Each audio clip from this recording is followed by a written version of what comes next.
အရေးကြီးဆုံးဖြစ်တဲ့ nature soft account စာရင်းများ၏ရေးသွင်းရမည့်သဘာဝအကြောင်းကို knowledge sharing လုပ်သွားမှာဖြစ်ပါတယ်။စာရင်းမှာ site 2 site ရှိတယ် debit site နဲ့ credit site debit site မှာအဓိကအဖြစ်3ခုရှိတယ် expenses အသုံးစရိတ် assets ပိုင်ဆိုင်မှု drawing ကိုရေးကိုရာကိစ္စထုတ်သုံးငွေဆိုပြီးတော့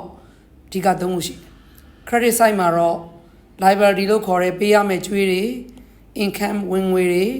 capital ပိုင်ရှင်ရဲ့ကိုယ်ပိုင်ရင်းနှီးတွေဆိုပြီးရှိတယ် expense တွေ asset တွေ drawing တွေကတိုးရင် debit ရော့ရင် credit liability တွေ income တွေ capital တွေက credit nature မို့လို့တိုးရင် credit ရော့ရင် debit ဒါဆိုတော့ဆက်ပြီးတော့ကြည့်အောင်ဒါကတော့အကျေပြောထားတာဖြစ်တယ်အဲ့တော့ nature ဆိုအကောင့်မှာ assets က debit nature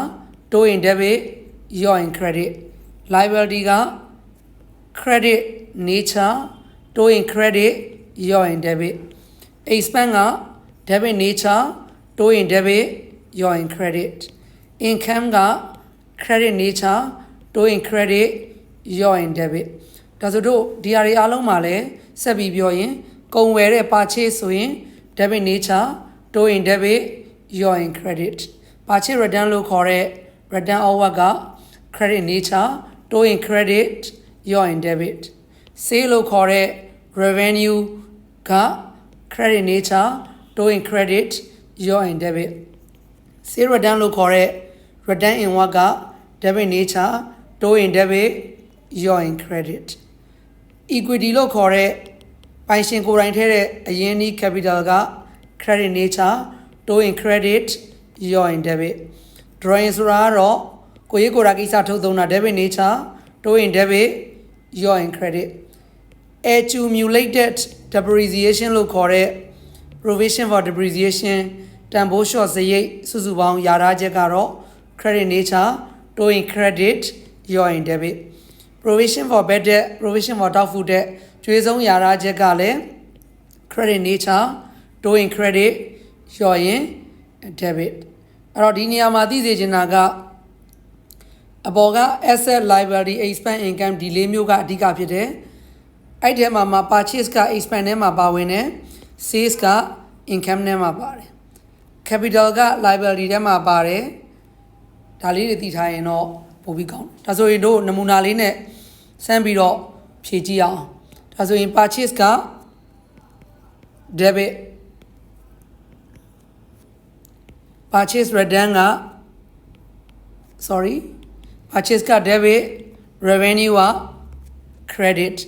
inventory က cost of sale မို့လို့ debit receivable debit creditor ကျွေးရှင် liability credit provision for bad debt ကျွေးဆုံးရာထားချက် credit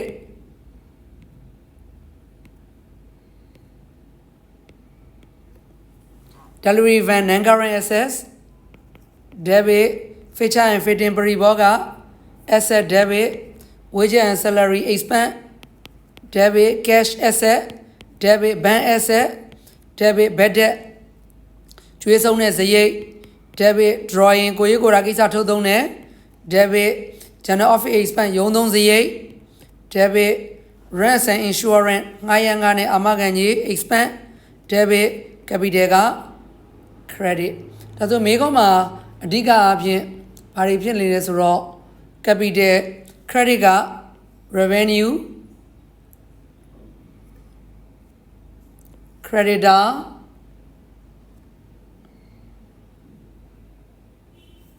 capital ဆိုပြီးတော့အဓိကဒီမေးခွန်းမှာ၄ခုရှိတယ်အဲ့တော့တို့ကဒီမှာပြောချင်ရင်တော့အိမ်မှာလေ့ကျင့်ဖို့အတွက်purchaseဆိုရင်တော့ debit မို့လို့ debit မှာလာပြီးတော့6နဲ့90 revenue က credit မို့လို့ credit မှာ9840 inventory က debit မှာ1နဲ့30 receivable debit 2ခွန်40ဒါမျိုးလေးတွေ creditor က credit 1ခွန်40ဒါမျိုးလေးတွေလောက်သွားမယ်ဆိုရင်တော့အလုံးတွက်ပြီးသွားတဲ့အချိန်မှာ စည်ရင်းတွေကကြိုက်ကိုဘာဖြစ်ရမလဲဆိုတော့ကြိုက်ရမယ်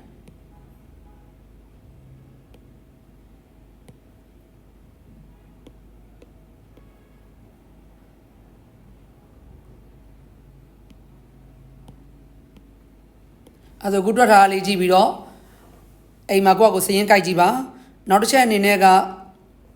example လေးတွေရှိသေးတယ်ဒီ example လေးတွေကို screenshot ရိုက်ထားပြီးတော့အိမ်မှာပြန်ပြီးတော့ debit credit ခွဲကြည့်ပါဥပမာအဖြစ်capital ဆိုရင်တော့ credit building အဆောက်အဦ asset debit provision ယာရချက် credit ဒါဆိုရင်နောက်ထပ် example လေးတွေထပ်ပြီးတော့မှတ်ကြည့်ပေးပါဒါဆိုရင်နေချဆော့အကောင့်လေးရသွားရင်စည်ရင်းတွဲရတာလေးကတေချာပေါက်မြန်သွားမှာဖြစ်ပါတယ်နောက်အချိန်ဒီမှာလည်းဆက်လက်ပြီးတော့ knowledge sharing လုပ်ပြီးသွားမှာမို့လို့ like and follow လေးလုပ်ထားပေးပါဦး